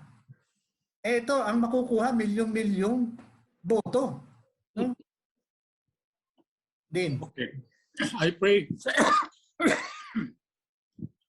Well, Gus mentioned the comment as a comment here in response to a question. I pray that the COMELEC may learn how to listen to people who are sincerely interested in improving the election system and who have much experience in implementing IT systems. The assumption there is there are people who are sincerely interested in improving the election. Maybe some people might just be too busy with other things, don't want to get out of their comfort zone, or are simply apathetic. We will just have to change our mindset, our attitude. How do you propose to organize citizens' action to get COMELEC to listen and act? Transparency, security, integrity. I guess, well, how was NAMFREL formed? How was PPCRB formed? I think that is the answer to the question. Well, yun na nga, there's got to be more people. And kasi we, in the IT community naman, we're always willing to defend whatever we're proposing, no? But we're not a very big group. Of course, NAMFREL is bigger, PPRB is also there, and they're big. Kailangan more people supporting the system. Ang hirap nga. Sinabi ko nga several years ago, kaming dalawa lang ni Maricor yung nandong nagpipikit. But you know, may I propose that the people who are here attending these Archer talks organize themselves and join whatever picket, if there's going to be one.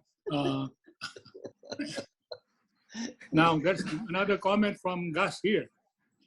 I think it was addressed to Red Mayo. Red, I don't know how to push our government officials to implement the law. Nobody seems to listen unless it will favor them. Well, I think it's a basic thing in human nature. It's a human nature thing. Nobody pays attention to complaints unless there is pressure. They do not respond to needs. They respond only to pressure. You know, yung ginawa ko monograph noon, 2017 pa, I gave a copy to the COMELEC nga, no? A few months later, I got a reply thanking me for the mini book, for the pamphlet that I gave them. And then they said, it is now in our library.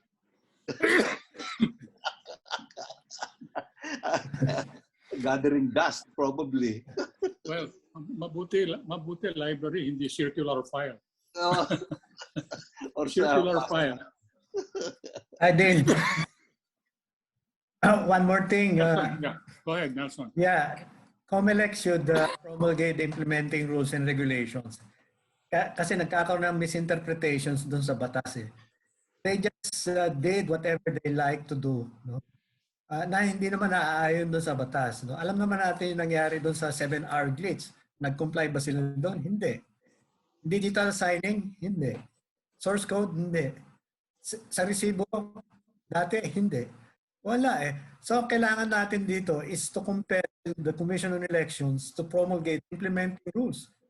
Hindi nag-promulgate, parusahan ba sila? Hindi naman. So, kailangan kausapin Commission on Elections. Tutulungan natin. Kami nga, sabi nga namin sa Senate hearings, Joint Congressional Oversight Committee, sabi ni Chairman Bautista doon sa Senate hearing namin eh, tulungan nyo kami. O sige, tutulong kami. We're willing to help. Naghihintay kami ng meeting. Nagsasabi nagtatanong kami sa kanya, o kailan na yung meeting, Mr. Chairman?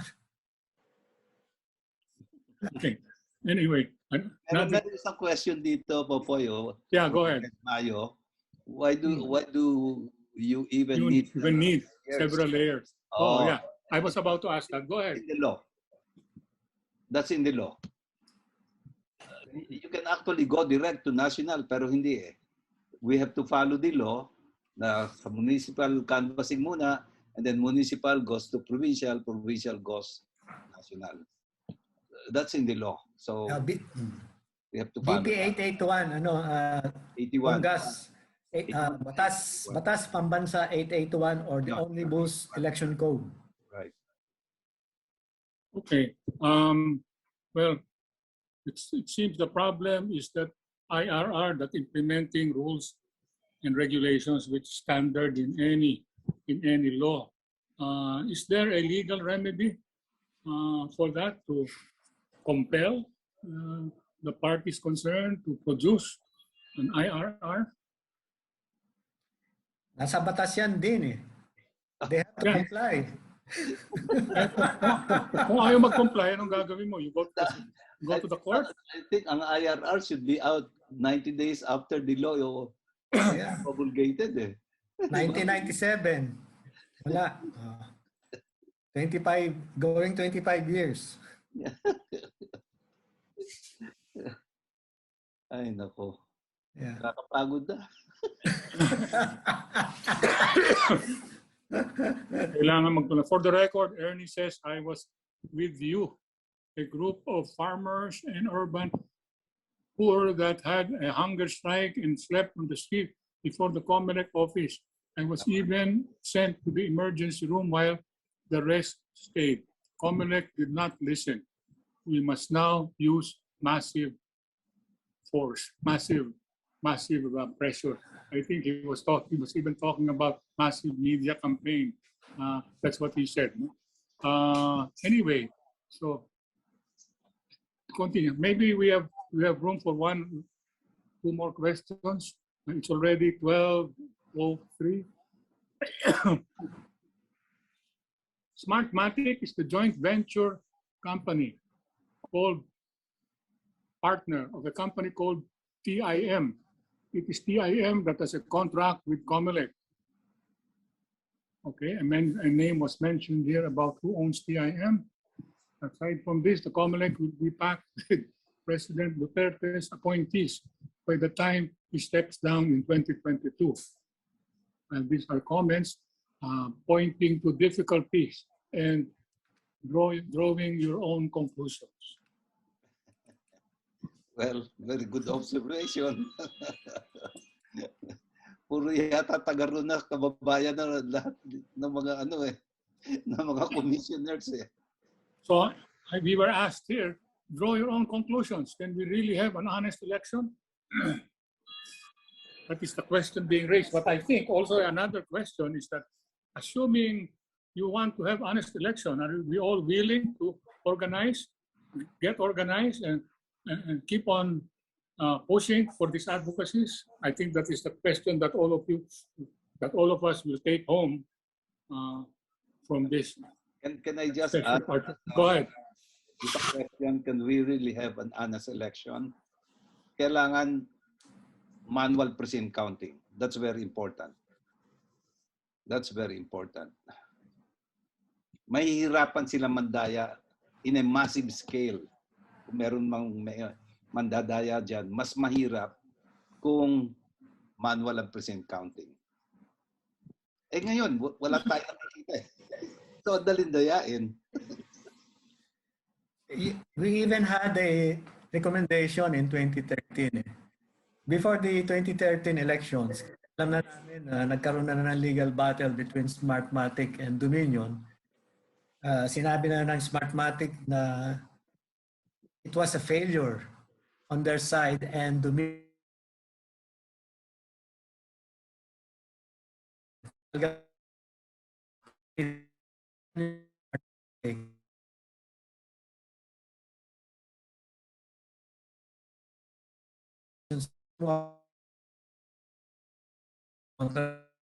others. Kasama pa namin si Father Joe Dizon, si Bishop Pabilio. Mag-parallel count tayo ng PCOS machine at mag-manual count tayo. Siyempre, it was turned down. Yun ang sinasabi rin ni Comgas na manual counting sa presinto. Alam mo, 5 hours siguro kakayanin. Kaya. Kung coded na yung mga pangalan, etc., with all of the improvements, baka 5 hours tapos. Yeah, kayang-kaya yan. For it, 5 hours lang. Oh. Okay. Any closing statements, Gus and Nelson, before we close the program? Well, I'm just saying that we're always open to doing this, explaining to the public what the issues are regarding our automated elections. Anytime kailangan ng explanation, we're ready to do that. Because ang feeling lang namin, the more people who understand the issues, maybe meron na kaming makakasamang magpicket sa COMELEC.